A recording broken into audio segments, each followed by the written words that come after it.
அன்பு உறவுகளே, ஒருவரின் பலவீனத்தை வைத்து அவரை அவமானப்படுத்தினால் அதனால் ஆபத்து நமக்குத்தான்.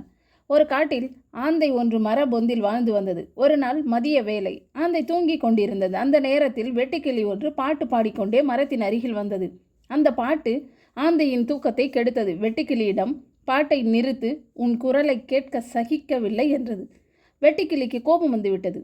உனக்கு பகலில் கண் தெரியாது, எல்லோரும் தூங்கிய பின் திருடன் போல வருகிறாய் என்றது. தன்னுடைய இயலாமையை பற்றி வெட்டுக்கிளி பேசியது ஆந்தைக்கு கோபத்தை வரவழைத்தது. வெட்டுக்கிளியை சாப்பிட வேண்டும் என்ற ஆசை வந்தது. வெட்டுக்கிளியிடையும் தந்திரமாக, உன் சங்கீதம் இனிமையாக உள்ளது, அதை இன்னும் மெருகேற்ற என்னிடம் ஒரு அமிர்தம் உள்ளது, 2 துளி சாப்பிட்டால் உன் குரல் இன்னும் அமிர்தமாகிவிடும், வா தருகிறேன் என்கிறது.